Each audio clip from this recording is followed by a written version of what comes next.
चुनौती उनकी स्वीकार की और हमने चैलेंज दिया कि 8 तारीख को नागौर के अंदर बता देंगे राजस्थान के अंदर किनमें कितनी ताकत है। वो लोग पीछे हटे, लेकिन हम अपने वादे से नहीं हटे।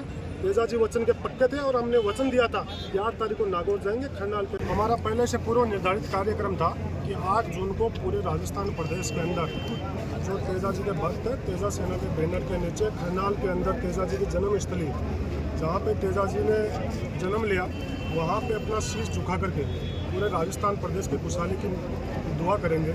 हमारा कोई ऐसा कोई ना उद्देश्य था, न पहले रहा है कि हम किसी दो समाजों के बीच में आपसे टकराव पैदा करें, पूरे राजस्थान प्रदेश का कोई सामाजिक सौहार्द हमारी वजह से बिगड़े।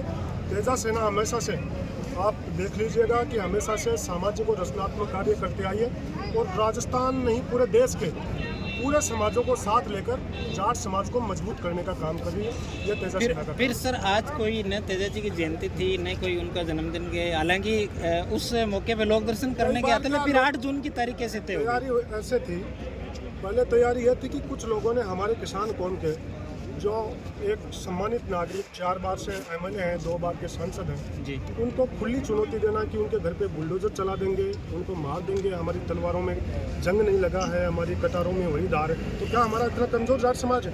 पूरे राजस्थान प्रदेश के अंदर बहुसंख्यक समाज जो है उस कौम से हम बिलोंग करते हैं और जहाँ तेजा जी की जन्मस्थली वहाँ आकर हमें कोई चुनौती दे। हम चुनौती उनकी स्वीकार की और हमने चैलेंज दिया कि 8 तारीख को नागौर के अंदर बता देंगे राजस्थान के अंदर किनमें कितनी ताकत है। वो लोग पीछे हटे, लेकिन हम अपने वादे से नहीं हटे। तेजा जी वचन के पक्के थे और हमने वचन दिया था कि 8 तारीख को नागौर जाएंगे खरनाल के अंदर तेजा जी की जन्मस्थली पे। हम आए, अपना वचन निभाए और आगे भी ऐसे। पिछले दिनों सोशल मीडिया पर सेनाओं को लेकर काफी चर्चा हो रही थी, चाहे तेजा सेना हो या करणी सेना हो। नागौर जिला कलेक्टर ने जिक्र किया था, वो लोग जो पीछे हट जाते हैं वो हमारा मुकाबला करेंगे क्या? हमारी सेना, हमने कोई आज से नहीं पहले से बता रहा हूँ, ना किसी व्यक्तिगत आदमी और ना किसी समाज को लेकर हमने कभी नकारात्मक टिप्पणी की है। ना हम शुरुआत करते हैं, शुरुआत अगला करता है, फिर उसको पूरा फिनिश करने का काम हम करते हैं। कि हमारा काम ये है कि तेजा सेना के अंदर बहुत ही पढ़े लिखे शिक्षित युवा जुड़े हुए हैं। समाज के अंतिम छोर तक तबके का बैठा हुआ व्यक्ति कैसे संपन्न हो, पूरे समाज को साथ लेकर कैसे चलें और कैसे हम आगे बढ़ें, इन मुद्दों पे तेजा सेना। सर एक सवाल ये था कि जिस तरीके से हनुमान बेनीवाल का जो बयान था और उसको जिस तरीके से टारगेट किया, लेकिन राजेंद्र गुड्डा के जो बयान थे वो उनसे भी बहुत आगे थे, लेकिन उनको टारगेट नहीं किया। हनुमान जी का बयान कोई गलत नहीं था।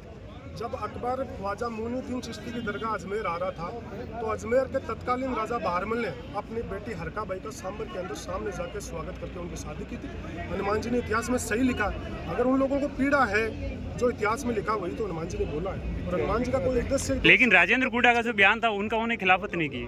हनुमान जी का कतई ये मकसद नहीं था कि दो समाजों के बीच के अंदर कोई तकरार हो, खाई पैदा हो। अगर ऐसा होता हो तो वो अपने बयान की पुनरावृत्ति करते। उन्होंने एक बार पत्रकार वार्ता के दौरान फलों के अंदर ये बयान दिया था। रही बात राजेंद्र गुड्डा की, तो इन लोगों को उन्होंने दिया कुमारी का औरंगजेब को फूफा बताया था। इन लोगों को कुछ करना चाहिए था उन लोगों को, लेकिन इन लोगों की सामंतशाही सोच अभी तक निकली नहीं। जो समाज भी ये कभी ब्राह्मणों से लड़ते हैं, कभी जाटों से लड़ते हैं, कभी दलितों से लड़ते हैं, कभी यादवों से, कभी गुर्जर, कभी मेड़ा, सबसे लड़ते हैं। ये चाहते हैं हमारे पक्ष में हमारी जो तारीफ करे उनके अनुसार, हमारी जो खिलाफत करेगा उनके अपनी सामंजस्य सोच थोपने की कोशिश करते हैं। पहली बार इनको मुंह की खानी पड़ी है। इनका क्या हौसला बढ़ा हुआ था। राज्यसभा सांसद जो यूपी से हैं, रामजी लाल सुमन के उनके घर पे किस प्रकार से इन्होंने घटनाएं की, उनसे इनका मनोबल बढ़ा। लेकिन हम लोग क्या है कि क्षत्रिय हैं। क्षत्रिय कौन है? जो लड़ता है अपने हकों के लिए वो क्षत्रिय। तो हम क्षत्रिय नहीं है क्या? हम इनसे बड़े क्षत्रिय हैं। ये कह रहे हैं हम राजा फाजा, काहे के राजा? हम यहाँ के राजस्थान के राजा, सबसे बहुसंख्यक हमारी कौम है। राजा तो हम है, राजस्थान के जाट कम्युनिटी है राजा राजस्थान की। और इनका अगर इनको करवाना है, इतनी पीड़ा है, तो दिया कुमारी ने पिछले दिनों महाराणा प्रताप की शिलालेख चेंज करवाया था कि मैंने ये लिखवा दिया वहाँ पे कि वो महाराणा प्रताप तो जीत गए, अकबर हार गया। तो अकबर थोड़ी आ रहा था महाराणा प्रताप से, तो आमेर गिराने के मान सिंह ने तो लड़ा था ही। कौन जीता कौन आ रहा? तो उनके हाथ में ही तो है। जाएं राष्ट्रपति के पास, जाएं राज्यपाल के पास, जाएं गवर्नमेंट की इनकी है, जाएं इनकी गवर्नमेंट में इन्हीं के तो लोग बैठे ना, जाएं उनके पास, इतिहास चेंज करवा लो। दिया कुमारी ने किया ना कि महाराणा प्रताप को हारे हुए को जीता हुआ 446 साल बाद में। प्रताप की जो शौर्य और जो उनके अंदर साहस था उनको इतना नीचे गिराया है। जीत हार मायने नहीं रखती, ये मायने रखती है कि उस आदमी ने लड़ा था। वो उन्होंने अधीनता स्वीकार नहीं की थी अकबर की। चलो जो भी परिस्थितियाँ रही, लेकिन इन लोगों ने इस प्रकार का कृत्य करके महाराणा प्रताप की जो ताकत थी उसको कमज़ोर आंकने की कोशिश की है। मैं तो दिया कुमारी से कहता हूँ, आप मुख्यमंत्री से मुख्यमंत्री लिखवा के मुख्यमंत्री बन जाओ ना। धन्यवाद। पत्र तो चेंज करवा रही हो, खुद ही करवा लो अपने कार्यालय के बाद और बन जाओ सीएम। Thank you.